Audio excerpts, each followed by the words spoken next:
This is a Geek Leader podcast, and I'm your host, John Rauda. This show is all about helping us grow as leaders, become better technologists, and improve our lives both at work and at home. I hope you enjoy the show and learn a lot.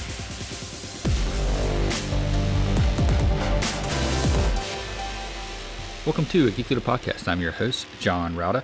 And if you could, please do me a favor and take a moment and leave a rating and review in whatever podcast player you're listening to this on, whether it's Apple Podcasts, Spotify, iHeartRadio, doesn't matter. I would greatly appreciate it.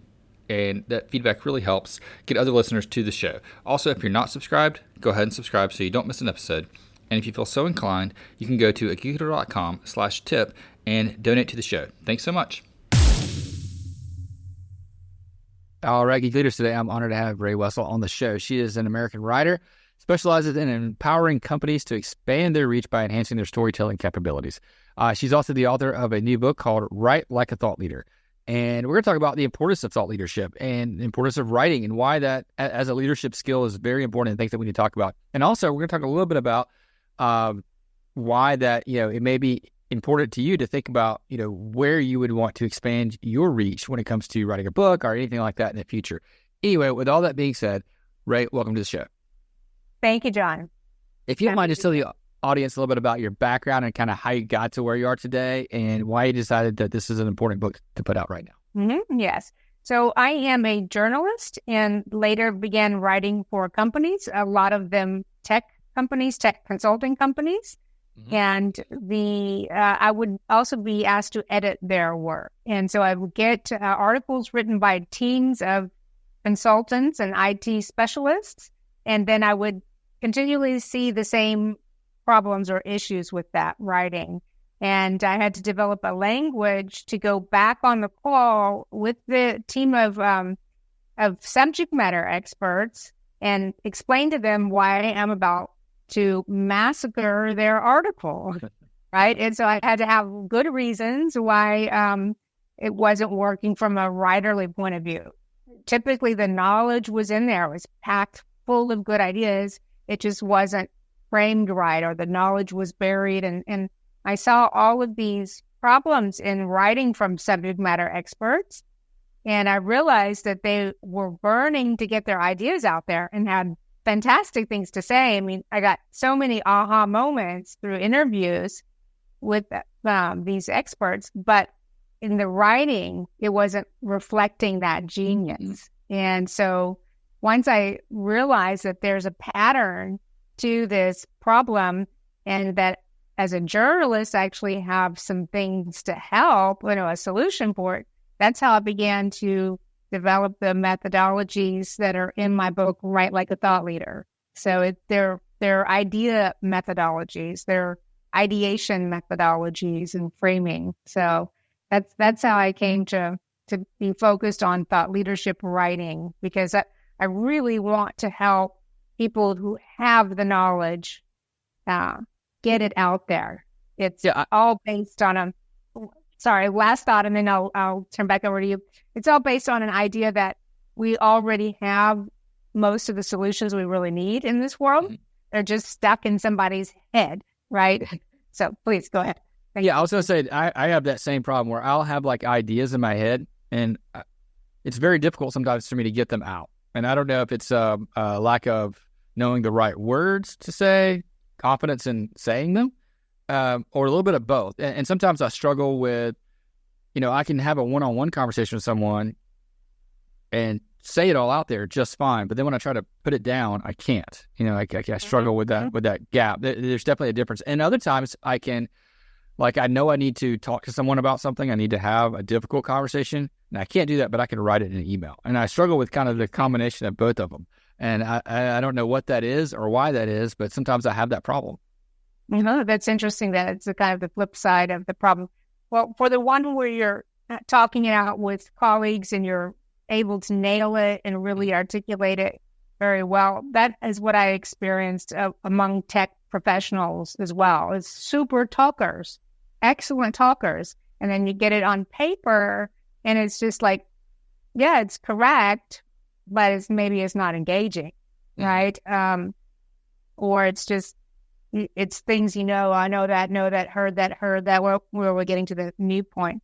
And I think it's for thought leadership writing, basically, you need to unlearn what you learned in academia or academic writing. It's the opposite style. You basically learn to write cases in academia, introduce the problem, introduce the options. What is the solution? How that was decided. And that doesn't work for building a following, building a thought leadership platform. You have to tease out the new idea at the top, not make the reader wait forever to get to that. And that's a journalistic skill set. And, it's just been pounded in people's heads to write in that academic way. And so it's a bit of unlearning. Yeah, I can definitely see that, because I can go and, go to a conference and give a talk and tell stories and really try to engage the audience and, self-deprecate sometimes. But then when I get down to put it on paper, it's very technical. It's just like, I'm going to write in a 5-paragraph composition and explain this thing out. And so that's something that we as leaders need to kind of unlearn. Is that what you're saying? Yeah, you need to unlearn that style of writing that you learned in academia.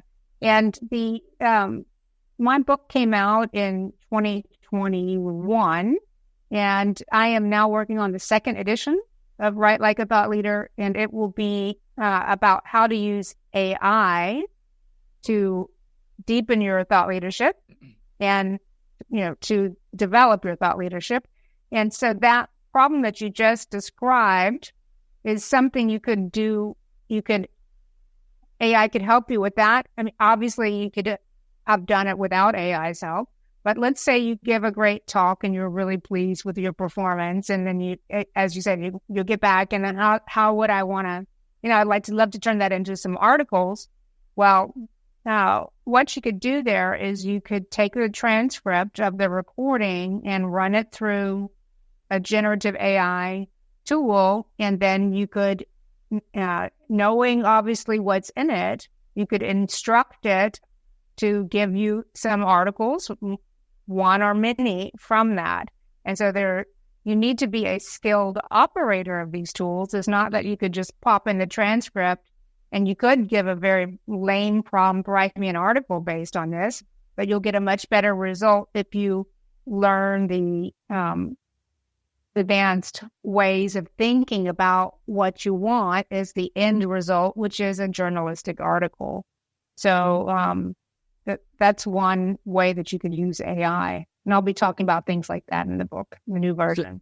So in this new book, I know this prompt engineering is kind of like the term that we talk about. Is being able to write like really good prompts. And, I played around a lot with ChatGPT and Llama and some of the other tools that are out there and try to do things. And sometimes I get very good results and sometimes I don't. And, how much of that is the prompt that I'm putting in there? I think a lot of it is the prompt, and it's also the training materials. So for the second edition of the book, I've created a custom GPT for myself in which I uploaded the PDF of the first version, and I uploaded transcripts of me being interviewed on various podcasts, things like that. And I continue to feed that, and I've got outline for the new version, et cetera, et cetera. So I'm creating better training materials that's really focused on how I see the subject matter. And then I'm using advanced prompts. And so one way to get a good result, if you're not into the prompting that much, is to first ask the machine what are best practices for this type of article that I want to create, or what are some good examples, or even if you have an article that engaged you, you can put it in there. What makes this article good? Analyze this tone and style. Then it gives you an analysis, and you say, okay, using the same tone and style, right? Now take the transcript from the talk I just gave and give me an article out of that. So that's a very precise prompt, and I think you would get a different result than before with this basic prompting. Yeah, no, I think that's really good. And, I've used tone a little bit with AI because you may find this shocking, but a lot of times in tech, when we're talking to people, we may struggle sometimes with saying things in a nice way. and I do that a lot of times when I'm doing my performance reviews. I'll write something out and it just sounds like I'm so cold and so harsh, but I'm really trying to give constructive feedback. I'm not trying to be negative. I'm not trying to like put this person down. I'm just trying to like help them see that this is an area that we can work on. So I'll write that all out and I'll say like, hey, can you make this sound nicer? Or can you make this sound like I'm smiling when I say it? And try to do little prompts like that to change the tone. Is that one of the tips or ideas that you talk about? Well, I don't think I'll be talking about it at that example.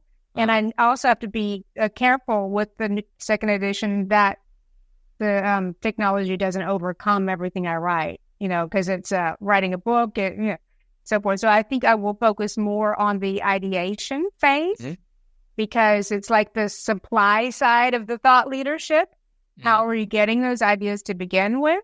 And I'm teaching the material already to Harvard alumni, for instance. And for, the 3 steps in the current book are to writing like a thought leader are finding your thought leadership niche, framing your stories, and fleshing it out. So find it, frame it, and flesh it out. And I will actually stick to that structure because that those 3 steps aren't changing just because generative AI came around. But it's going to be how can you find your niche better if you can use a generative AI tool. And that would be, for instance, you mind if I kind of flip this back to you, John, a little bit? So what Absolutely. would you say is your niche? So you're as a thought leader, as an emerging thought leader, what would you say is your niche? Okay, yeah, let's do this for sure. Because I definitely have the niche thing, the framing, and I'm not quite there yet. But my niche is definitely technical leadership. So making sure I have a goal in life that I want to make people that are in tech become better leaders. And my why behind that is that I early in my career in tech, I had some pretty crappy leaders. When I first became a manager, I was a pretty crappy leader too. And I have 3 kids, and my kids. My middle kid is definitely into tech more than the other ones, but it's one of the things that if they do go into tech, I want to make sure that they have the best leadership they can, potentially get. It may not be a direct result for me, but I'm going to try anyway. So that's kind of my why behind this, and my niche is technical leadership. Great. I love that. And I love the clarity that you have there and with your why, et cetera, et cetera.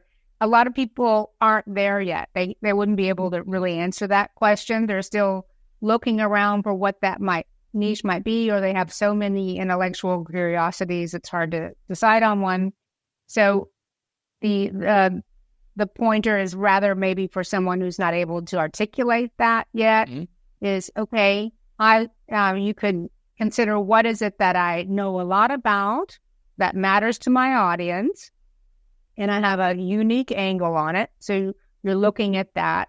That's the organic side of it. And then you could ask the machine, it's like, tell me who are the thought leaders in this space. Just giving those kind of bullet point ingredients. You could get a list of that and see if you know who they are. And then you could, if it's getting warm, because you're shopping around for a thought leadership niche, basically, if you're saying, okay, yeah, I'm liking this, then you could say, what is it that they're not talking about, right? That the audience needs to hear more about, because that's what the tool can really do is this massive intake of information that that part of human will never be able to do. So the tool can help you examine the white space, and you might be able to say, hey, look, there's a need to be talking about XYZ niche that's not being met. I happen to love it. Then you could potentially build on that. So that's one idea. Yeah, absolutely. And I think, when you finding the things that are missing is super important, because that's where audiences are looking. They're looking for the thing that's missing. And, for me, when I started this podcast back in 2015, I was trying to find help to become a better leader. And I found all kinds of stuff with like Simon Sinek and, good leadership books that are out there. And I dug into that, and then I thought, well, like, how does this apply to tech? And I didn't find a whole lot. And so that's why I created this. That was one reason. Number two is I wanted to hold myself accountable to being a good leader. And number three is I want to talk to cool people like you, right? And normally the people won't talk to me unless I pay them. But if I have an audience that they might want to come and talk to, that helps a lot. So let's say we have the idea, we found it, and we figured it out by finding those areas of absentee, basically, and drilled into that and found that something that we're passionate about. We wanted to go down that path. How would I frame something like this? Mm-hmm. The framing of a story is really about understanding the audience and their needs and how you can solve some of the audience's problems. And so I created the story framing system, which is based on journalistic techniques, and that allows you to line up the problems that your audience has with the solutions that you have, and those solutions come as a headline. And that's a completely analog manual process. It's really cool and really fun. The way that AI can deepen that and improve that is with a deeper psychographic knowledge of the audience. And so the knowing their pain inside and out, right? And the machine is really good at that. So you're leading it already so for instance, my audience is subject matter experts who have great ideas and want to get out there and publish them, but they don't have the communication skills or the writing skills. So that's my audience. So I could ask the machine, is like, help me understand the external struggles that this person is going through in their job, like trying to be heard, trying to be recognized for their ideas, trying to push their ideas forward, but it's not working the way it should be. And then I could also ask the machine, what are the internal, the psychological struggles there? And so you can really unpack the audience with the help of generative AI. And that depth is really helpful. And then you still line up your solutions to those problems. You just have probably a better articulation of what the actual problem is. So that's one way that AI can be used for framing.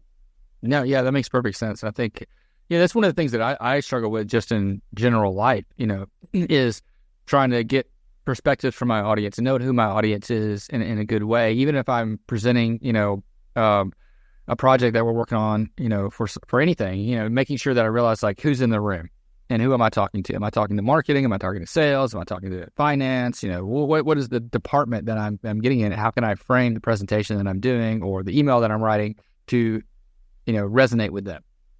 Mm-hmm. Exactly. And so that's you are doing that naturally and organically in an analog way, and that's great. And you can double check that in a generative AI, or you could potentially widen that or deepen that. And that's the right way to do it, because we don't have any lack of knowledge, but we do have a lack of knowledge that is serving a very niche audience with a solution to a big problem that they have. And that's what thought leaders do, whether they're in a company or independent. They are serving their audience by externalizing their knowledge and giving away their ideas for free. And that's hard for a lot of people to accept because, whoa, what's my hourly rate, right? But indeed, it's very altruistic in that sense, in terms of educating the audience, like you're doing with leadership, right? There was a need and you filled it for yourself, and then as you're filling it for others as well. So that is the role of the thought leader. Mm-hmm. And generative AIs can make you more prolific with the end result, because a lot of people don't have any lack of ideas. They're just too many to execute on, but the tools can help you get more of the ideas out there. So yeah, I think you're right. I think whenever I am thinking about a problem and I have a lot of ideas, sometimes I don't even know where to narrow that down. Like how to even start, because I don't have time for all of them. Where to start? Yeah. I think list making and writing out bullets is a really good thing. And so just capturing what you have. And then I also use mind mapping.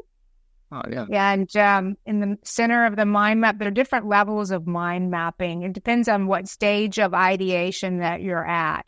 Like, let's say you were looking for articles for a new topic, not the one you're currently doing. So you would start with some broader landscape mind maps and just really capture what is the space I'm talking about here. What are some of the general problems I'm talking about? So I'll give you an example with my material is problems with the writing by subject matter experts. Okay. So what are some of the problems there? Sometimes they lack an opinion, or they try to pack in a whole PhD thesis into the article, or it's just regurgitating what's already out there. Those are some of the problems. So that could be even another mind map, right? Just brainstorming, getting it out. And then you would pick one of those problems that you like, okay? That you might actually be able to solve. And then you unpack that problem. So that there are different organizing techniques for the ideas. And the one thing that has really helped me lately, I came back to it, but I now, on my Chrome bar, I actually have a folder called W for writing. And every time I come up with a story idea, which is frequently, then I just pop that into a Word document. I write down whatever bullets are coming to me, because I might have already even created the lead. And then I take the URL for that and I drag it into the folder. And so you open up that folder and I can see the headlines of 20 unwritten stories. And they're just already in a Word document waiting for me to either top it up with the next idea that's coming for that, or to actually get it written. And that has helped me a lot, because I don't have to then search my files. Where was it? Where was that? I can just literally click open. Yeah, that was it, and add to it like that. So sometimes it's a matter of organizing and really physical tools to keep your ideas tidy, right? Yes. So that you're always able to ideate. And one of the things that I used to use, I was going to say, one of the things I used to use to keep my ideas kind of tidy was I used a Trello board, and I would have little, I don't know if you're familiar with Trello, but it's like a project management tool where you could drag and drop things over to different things. And I'd have the different levels that I was, and this was back when I was, I used to, and I guess I kind of still do, build mobile apps and stuff a lot for, just for fun. And I'd have all these ideas of apps that I wanted to build. And I would create them all and say, okay, this is one that I've designed out. I've planned it. I've thought about it. This is one that is in the development stage. And I would kind of just play those around. It wasn't necessarily with writing, but it was using the same kind of idea just to manage my thoughts. Because I'd wake up one morning and think, oh, I should have an app for this. I'm going to write that down. A lot of them I never got to, but they were there for when I had the free time to maybe get back to it. Exactly. And I think that's a great capture method. It's the same thing with stories for me. And I also have been a big user of Trello. And another thing that I do when I'm out and about is I open a WhatsApp group where I'm the only member. So you invite someone else and then you kick them out, and then you're the only member of that group. And that group might be called Story Ideas.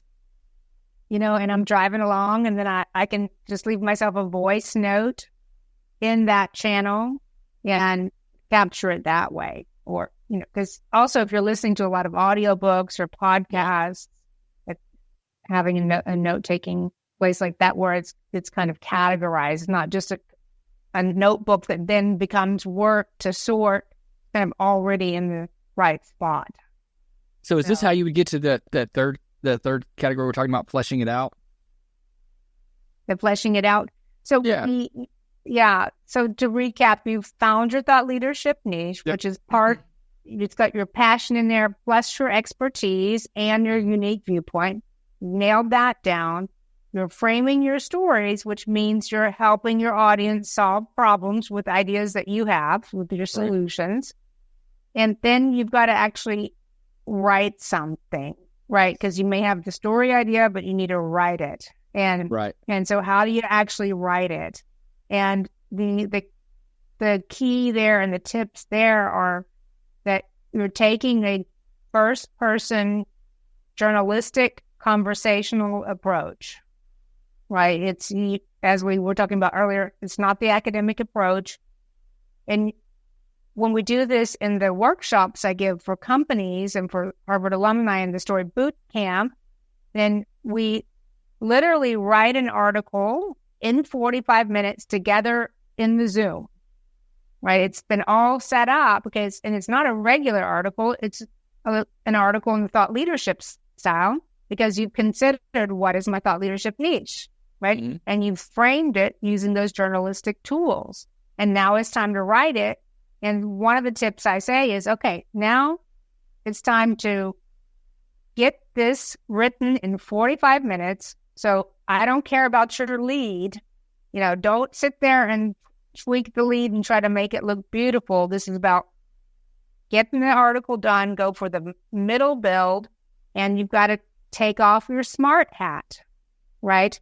This is not you trying to prove to the audience that you know every nitty-gritty little thing about this subject matter, right? You take that smart hat off and you're explaining something in a way that solves a problem and you get it down.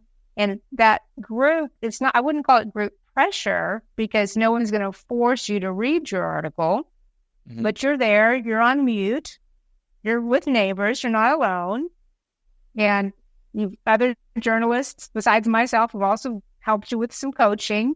And now it's time to get it down. And 45 minutes is more than enough time. And just write that article, the time pressure and that setting. And people typically have full-blown articles by the end of that time period. I think just knowing like how long of a time period to give someone is really important. Like you said, you can do this in 45 minutes. I wouldn't have even known, like, will it take 45 minutes? Will it take 2 hours? I don't know. And then I'd paralyze myself by not even trying because I was like, well, I don't have time. There's no way I have time. But just having someone like you come in and say, you can do this in 45 minutes. You have only 45 minutes to do this. Because I know I do that with like tech projects. I'm very good at estimating how long building, a project, a piece of code will take.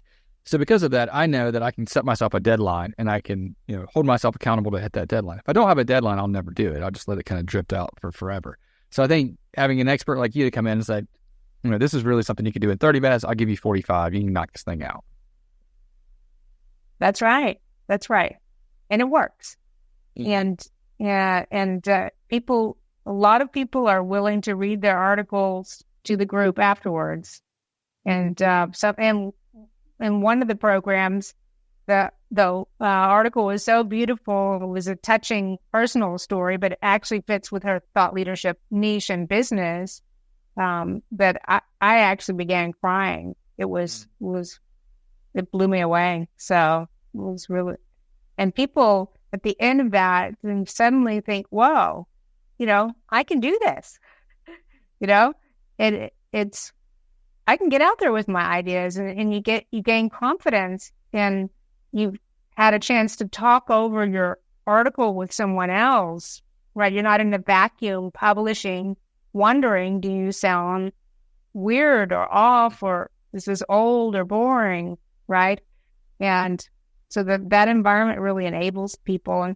And that, for me, that's a real joy. And you talked about your purpose and passion, and that's what motivates me, is helping people who are not being heard be heard, because they have the communication skills, and those people are the ones who happen to have the real knowledge. Because there are plenty of people out there who are just hogging the microphone and have not too much to say, not too much knowledge, but they're good at the presentation, and they're sucking the air out of the public conversation. So I'm taking the side of the subject matter experts. I think you're absolutely right. One last question I have for you. What are some of the common pitfalls that we fall into when we're writing? Yeah, I think putting in too much is one of the biggest ones.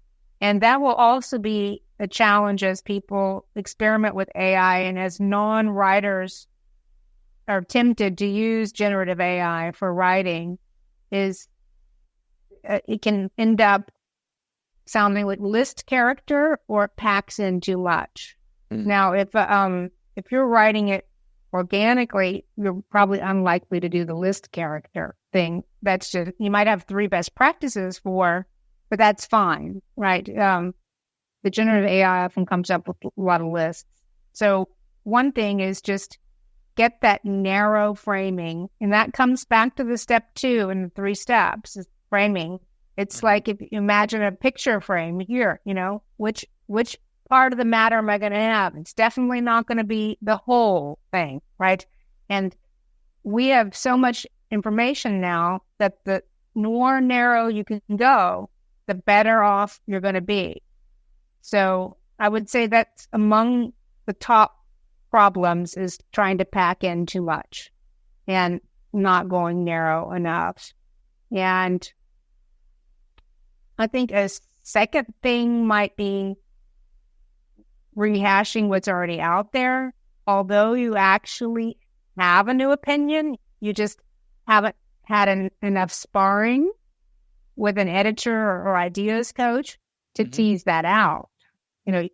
Right? So you end up, you have the fresh idea or the fresh angle, but it's not showing, and you wind up with articles that just, my example that I use, because it came up so often as I was developing this, is working for tech IT companies, getting an article called I'm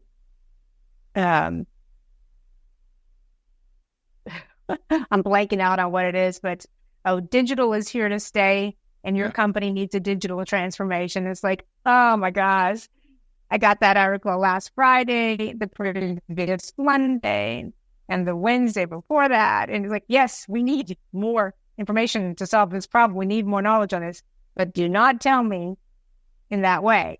You have to find a fresh angle into the article to say the same thing, right? Yeah, you do need that digital transformation, but you can't start it that way. And so that's what I mean about, you have the fresh perspective, but it's just unfortunately not teased out. So those are 2 of the bigger problems. Yeah. Yeah, absolutely. I mean, and that's one of the things that you should mention, digital transformation. There was a time maybe a couple of years ago where everything that came across, from spam email was digital transformation this, digital transformation that. So yeah, just regurgitating that over and over again. So yeah, absolutely. Yeah. And now it's kind of the same with the AI is here to stay, and your company needs an AI strategy. Like, well, okay, that one's already old, folks, right? Yeah. It was true. And people need the information very much so, but it's already an old angle. Yep, it is. It's like that they make it old by just sending so much of it. They did the same thing with blockchain a few years ago. Everything was on the blockchain, and then all of a sudden now then it was machine learning. Now it's AI, and now it's who knows what's next. But yeah. I think having someone help you understand that you're overdoing it might be very helpful. Yeah. Ray, this has been a great conversation. How can people connect with you online, learn more about your coaching in the book, and pick up a copy of it? Thank you, John. Yeah, reach out to me, please, on LinkedIn under Rhea Wessel. My book, Write Like a Thought Leader, is available on online sellers. It might be a little while before the second version comes out, but hopefully 2023, we're in 2024. The website is instituteforthoughtleadership.com. And you will see that I created the Thought Leadership Writing Incubator, which is ideal for tech companies that are publishing a lot about their thinking. So for teams of experts, we have a short form and long form training. So reach out to me all those ways. happy to help and answer any questions or jump on a strategy call. Awesome. And I'll link all those too in the show notes at geekleader.com so people can go there and click through and find you, pick up a copy of your book, and maybe set up a strategy call. Again, Ray, thanks so much for coming on the show. Thank you, John. Hope you enjoyed the show. Please go to geekleader.com to learn more about what this guest is up to, click on their links, and connect with them online. I would also greatly appreciate it if you could leave me a rating and review in Apple Podcasts or wherever you listen to the show. And make sure you've subscribed if you haven't already. And if you feel so inclined, you can leave me a tip by going to geekleader.com/tip.